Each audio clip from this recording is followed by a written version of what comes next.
कभी माफी नहीं मांगूंगा, मर जाऊंगा मगर माफी नहीं मांगूंगा, और ना कोई कांग्रेस वाला माफी मांगेगा।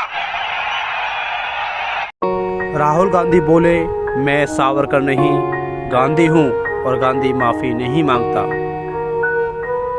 कहने का तात्पर्य यह है कि लोकसभा सदस्य रद्द होने के बाद कांग्रेस नेता राहुल गांधी पहली बार मीडिया के सामने आए और शनिवार को दिल्ली में हुए संवाददाता सम्मेलन में उन्होंने एक बार फिर अदानी सम्मेलन के साथ प्रधानमंत्री नरेंद्र मोदी के रिश्तों को लेकर तीखे सवाल किए। संवाददाता सम्मेलन में उन्होंने प्रधानमंत्री नरेंद्र मोदी और कारोबारी अदानी के बीच संबंधों को लेकर बार बार आरोप लगाए और अदानी समूह की कंपनियों को मिले पैसों पर भी उन्होंने सवाल किए। राहुल गांधी ने कहा, मेरी सदस्यता रद्द की गई क्योंकि प्रधानमंत्री मेरे अगले संभावित भाषण से डरे हुए थे, वो अगली स्पीच से डरे हुए थे, वो अदानी पर होने वाली थी। मैंने ये उनकी आंखों में देखा, वो ये नहीं चाहते कि ये भाषण संसद में हो। और आगे राहुल गांधी ने कहा, इसलिए संसद की कार्रवाई में बाधा डाली गई है, अब सदस्यता रद्द की गई है, कृपया से लेकर भ्रमित मत होइए। नरेंद्र मोदी और अदानी के बीच गहरा रिश्ता है। इसके अलावा संवाददाता सम्मेलन में कुछ सवालों को लेकर उखड़े भी। उन्होंने एक पत्रकार को नाम लेकर टोका और कहा, मुझे पहले अपनी बात करने दो। वही एक और पत्रकार को उन्होंने कहा, अगर बीजेपी का समर्थन करते हैं तो बीजेपी का तमगा लगाकर आएं और खुद को पत्रकार ना कहें। इसके जवाब में बीजेपी ने भी प्रेस कॉन्फ्रेंस की और आरोप लगाया कि राहुल गांधी लगातार झूठ बोलते रहे हैं। बीजेपी नेता रविशंकर प्रसाद ने कहा, झूठ बोलना राहुल गांधी की फितरत है और उन्होंने हमेशा विदेश में भारत का अपमान किया है। संवाददाता सम्मेलन में राहुल गांधी ने कोर्ट के फैसले के बारे में कोई टिप्पणी करने से इनकार किया और कहा, मामला कोर्ट का है और इस बारे में मैं यहाँ कोई बात नहीं करूँगा। अब बात करेंगे मोदी और अदानी पर सवाल के बारे में। राहुल गांधी ने प्रधानमंत्री और अदानी के रिश्तों को क्लोज पार्टनरशिप का नाम दिया है। कहा है कि गुजरात में मोदी के उभार के साथ अदानी का भी उभार हुआ। उन्होंने सवाल किया कि प्रधानमंत्री और अदानी के बीच क्या रिश्ता है। उन्होंने ये भी सवाल किया, अदानी समूह से जुड़ी कंपनियों को 20,000 करोड़ यानी 3 अरब डॉलर दिए गए, वो किसके हैं। उन्होंने बीजेपी पर बार बार इस मुद्दे से ध्यान हटाने की कोशिश की और यह आरोप लगाया और कहा, मैंने संसद में मोदी और अदानी के करीबी रिश्तों के बारे में सबूत दिए, स्पीकर को विस्तार के साथ इसके बारे में लिखा। मैंने इसमें डिफेंस इंडस्ट्री और एयरपोर्ट के बारे में लिखा, जिसके रिसर्च से जुड़े सभी दस्तावेज और प्रेस क्लिपिंग भी दी। उन्होंने कहा, मैंने स्पीकर को बताया कि नियम बदलकर अदानी के एयरपोर्ट दिए गए, लेकिन इसमें कोई फर्क नहीं पड़ा। उन्होंने कहा, मैंने जो आरोप लगाया उस स्पीच को सदन की कार्रवाई से हटा दिया गया, लेकिन उस बात को नज़रअंदाज कर दिया गया। लेकिन 20,000 करोड़ यानी 3 अरब डॉलर किसके हैं। उन्होंने लंदन में हाल ही में दी गई अपनी स्पीच के बारे में बताया। बीजेपी के आरोपों की तरफ इशारा करते हुए मुझ पर आरोप लगाया कि मैंने विदेशी ताकतों को से मदद मांगी है, लेकिन ऐसा कुछ नहीं है। राहुल गांधी ने स्पीकर पर भी गंभीर आरोप लगाए और कहा, पहली चिट्ठी का उत्तर नहीं मिलने के बाद मैंने फिर से स्पीकर को चिट्ठी लिखी, लेकिन उन्होंने मुझसे मुस्कुराकर कहा वो कुछ नहीं कर सकते। उन्होंने कहा, मुझे डर नहीं लगता, मैं सवाल करना जारी रखूंगा, चुप रहने का मेरा इतिहास नहीं रहा।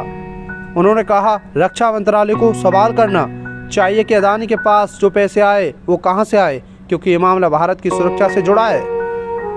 राहुल गांधी का इशारा इस बात की ओर करता है कि साल 2017 में अदानी समूह ने स्वीडन की एक कंपनी के साथ भारत में फाइटर जेट बनाने के लिए करार दिया था। अब बात करेंगे वायनाड पर सवाल के बारे में। इस मौके पर राहुल गांधी के साथ उनकी बहन और कांग्रेस नेता प्रियंका गांधी भी मौजूद थी।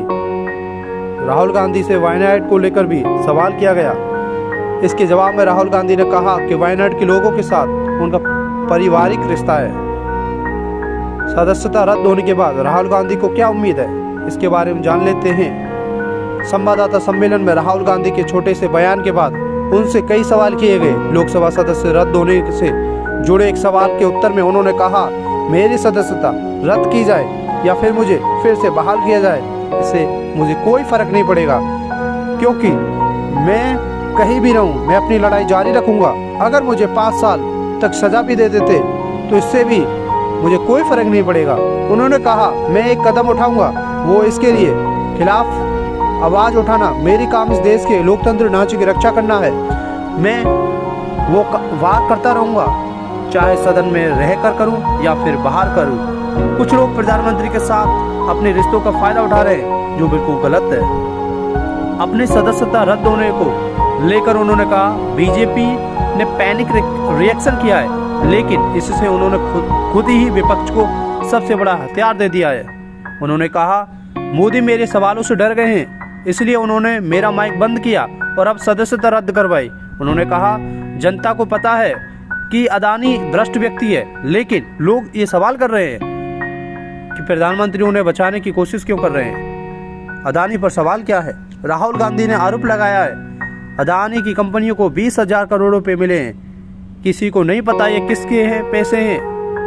उन्होंने कहा है, प्रधानमंत्री को डर है कि मोदी अदानी रिश्तों की सच्चाई लोगों के सामने आ जाएगी, इसलिए मुझे रोका जा रहा है, लेकिन हम नहीं रुकेंगे, हम अपना काम जारी रखेंगे। एक पत्रकार ने उन्हें सवाल किया है कि राहुल गांधी कोर्ट में माफी क्यों नहीं मांगते। इसके उत्तर में राहुल गांधी ने तंज कसते हुए कहा है कि मैं सावरकर नहीं हूँ, मैं गांधी हूँ, गांधी माफी नहीं मांगता। उन्होंने कहा, इस देश में लोकतंत्र खत्म हो गया है, जो इसका विरोध करते हैं उनकी आवाज को दबा दिया जाता है। उन्होंने कहा, मैं मोदी पर सवाल नहीं कर रहा हूँ, मैं अपनी अदानी पर सवाल कर रहा हूँ। बीजेपी से मेरी शिकायत है कि आप मोदी का बचाव करें, अदानी को बचाव क्यों कर रहे हैं? आप इसलिए बचाव कर रहे हैं क्योंकि आप अदानी हैं।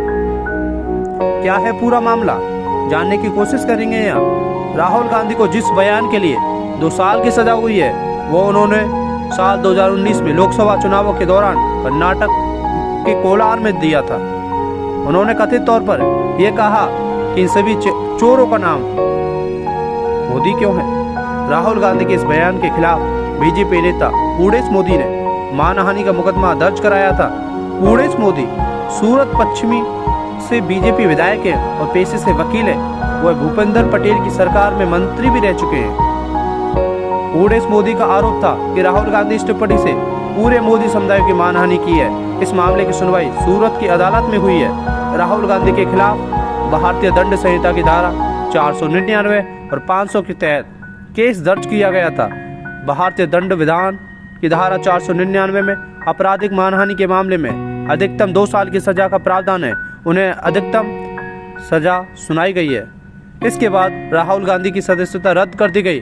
अनुच्छेद 102 के सब आर्टिकल 1 और 191 के सब आर्टिकल 1 के अनुसार अगर संसद या विधानसभा का कोई सदस्य लाभ के किसी पद को लेता है, दिमागी रूप से अस्वस्थ है, दिवालिया है या फिर वैध भारतीय नागरिक नहीं है, तो उसकी सदस्यता रद्द हो जाएगी।